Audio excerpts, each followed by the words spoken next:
everyone, and welcome to Hollywood, Bollywood, Denverwood.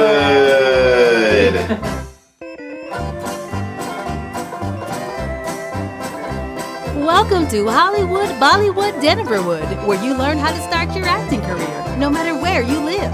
And now, your hosts, Elizabeth and Troy Horn. Today is Fearless Friday. And that's when we talk about the psychological aspect of being an actor. I ain't scared of you. Oh my gosh. But that's, you know what, that's good. That's actually really good. Yeah, thank you. Right? No fear. No fear too. Yeah. Sorry. So being an actor, there are a lot of emotions involved. Right. I'm going to be honest here, there are highs and lows. When you're working, it's super fun and you feel really awesome and special. And when you're up for a part and you haven't gotten it yet, you might feel pretty nervous, and you might also be doing a lot of mental gymnastics about, like, I want it, but what if I don't get it? But what if someone else deserves it more? And like all that kind of stuff. I didn't do this. I didn't do that. I did do this. Maybe like this. Maybe I said this wrong. Maybe I said that right. That kind of stuff. Yeah. For days. And then the other reality of being an actor, even if you are incredibly good, incredibly marketable, and incredibly proactive, is most of your auditions you are not going to book. Ooh, yes, true. Yes. Now, if you start off in a smaller market, like I did, in Denver, I booked almost every audition when I was starting out as like a teenager, and and so I had a warped sense of the situation. I just thought, like, I went and I did my sides or sang my song or whatever it was, whether it was a film or musical theater or whatever, and I got the part. Not always, of course, but a lot of the time. How'd it go, Elizabeth? Oh, Mom, it was great. Got it again. Got the title role once again. So then, after college, I moved to LA, and my very first audition that my agent, Carolyn, hi Carolyn. Hi, Carolyn. My agent sent me on for a pilot. It was my very first television audition, and I went in feeling like I was pretty much the cutest thing that ever hit the planet, and one of the very best actors that ever hit the planet. And, and I walked into a room full of college-age girls with long brown hair, and it was like walking into a room full of myself. And I was like, oh, all of a sudden I don't feel so special. Hey, okay, I can deal with this. I'm still the very best actor. I don't care what they look like. I don't care if they look like me. I'm still the very best actor. So I just kept like preparing in my mind. That's another conversation. The waiting room, whole other conversation. Anyway, and then the casting associate comes out and looks around the room to kind of see who's here. And she sees one of the many girls that look like me.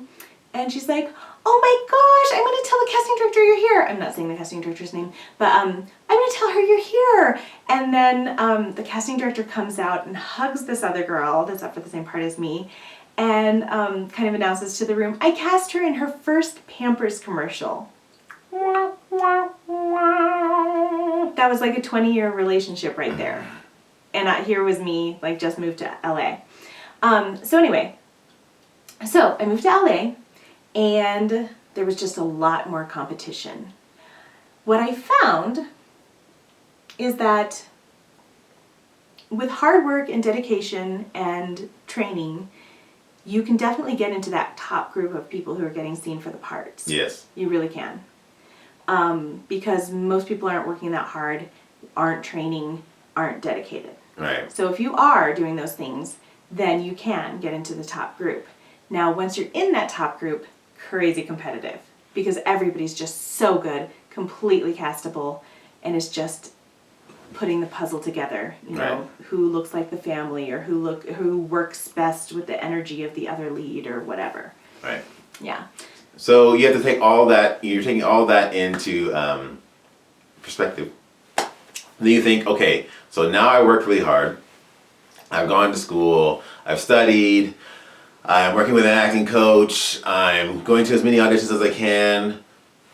What should I be doing with all of this rejection? Right? Because you're going to get a lot of rejection. What I suggest to you to do is go, hey, you walk in, do your part, do your best thing, and then let it go. Let it go! Let it go! Because there's so many other variables that you can't control. One thing I like to do that helps me become less fearless when I'm in an audition room. Less fearful. Less fearful. More fearless. Is to look at the casting director and think, okay, or the whoever's on the other side, casting director, director, assistant, or whoever's on the other side, and think, well, they are actually really stressed out right now because, let me be honest, they are. Because they need to find the person that's going to be that star role. And if you walk in and you think, I'm here to help you find that person by being that person, there's a lot less stress and a lot less energy than the energy of, oh my gosh, I gotta go in there and impress and I hope that they're going to, like what I do. So being fearless is walking and going and understanding the actual situation of what's actually going on, which is they're like, oh my gosh, I've got to go through these people. Hopefully one of these 100 people that I'm seeing are right for this role. And you walking in and going, I know that you're thinking that, I know that you're looking for that, so I'm going to walk in and be the answer to your problem. That's a great way to look at it. Absolutely. Thanks. It calms you way down. And it stops, if you're looking at the room as these are all people here, whether it's an accompanist, whether you're a musical theater audition, or a person behind the desk or whatever, they're all people here who are spending 8, 10, 12 hours watching people, hoping that they find one person to be that person. So they're more stressed and worried than you are, honestly. So you walk in and you understand that, then you can be fearless in your delivery or your audition. Absolutely. I love it. We often have actors asking us, like, okay, I've auditioned now. I've gone on 6 auditions and I haven't booked anything. What am I doing wrong? Well, nothing. I mean, maybe something, but that's why you come to class again or get coaching so that you can keep improving your skills. Mm-hmm. But 6 auditions, we always tell our actors, if you're booking 1 out of 20, but you don't get to count until you get to 100. If you're booking 5%, that's 5 out of 100. Then you're totally in the game. Right. So go, don't even, cry or fret or freak out or whatever until you've auditioned literally 100 times. And Please. If you have not gotten 5 out of those 100, then it might be time to say, okay, I might be doing something wrong. Yes. And it might be time for me to come to acting class at Colorado School of Acting. So yeah, 5 out of 100, but it might not be 1 every 20. It might be number 96, 97, 98, 99, and 100 that you book. Yes. So 5 out of 100 is an expectation that you should set and know that I'm going to audition 100 times. 100 times before I start thinking, oh, maybe I should try something different. 100 times. Yes, absolutely. There you go. Do you have anything else that they can do with dealing with rejection or... I wanted to talk a little bit about nerves, actually. Okay, go ahead. Make it happen. A lot of actors, when they feel their nerves coming on, they think, oh no, I have to stop that. I have to stop that. The nerves are going to ruin my performance. It means I'm an amateur. Not at all. The best performers in the world sometimes, I would say often, feel some level of nerves. Right. And so, biologically, your nerves kick in to help you perform better. Right. If you have to run a race, you're going to get nerves at the starting line, and those are going to help you run faster. When you need to perform as an actor, you're going to get nerves some of the time. Yep.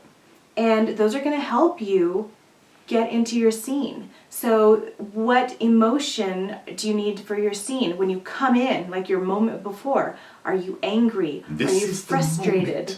Are you excited? Are you hurt? So anyway, whatever feeling you need to start the top of your scene, once you get into your scene, you let your preparation go and just live in the moment, but that's a whole other conversation. But you need to come in full, don't come in empty. Those nerves are going to help you get full. Yeah, there were shows that we would do that I actually could not sing the note that I needed to sing, whether it was like an A or something like that, until I was on stage and freaked out. And during warm ups, I'd warm up, it would kind of be there, and I'd be like all nervous, but every time I would come, on stage, and the nerves would be like super crazy, and so nerves are good. Absolutely. So those nerves are your friends. They are there to help you. Nerves So, are friends, yes, welcome not them. food. Whenever you feel your nerves kick in, just be like, thank you, biology, for coming to help me. There you go. Fearless right. Friday. So Awesome. there's your tip. So 100 auditions, 5 out of 100 is the mark that you want to kind of expect. After you audition, let it go. Let it go. Don't hold it back anymore. And then if you are going into an audition room, make sure that you understand that the nervous people on the other side of the chair or table or whatever are hoping to find someone great, and you're walking in helping them, saving them, Being the solution to their problems. There you go, guys. We'll see you tomorrow on Super Saturday. Super Saturday. Where we answer your questions. Oh, if you have any questions, please send them to info@coloradoschoolofacting.com. info@coloradoschoolofacting.com so that we can answer your questions on Super Saturday. That's right. All right, we'll talk to you guys soon. See you tomorrow. All right, bye-bye. Thanks for listening to Hollywood, Bollywood, Denverwood. Learn more at coloradoschoolofacting.com/Denverwood.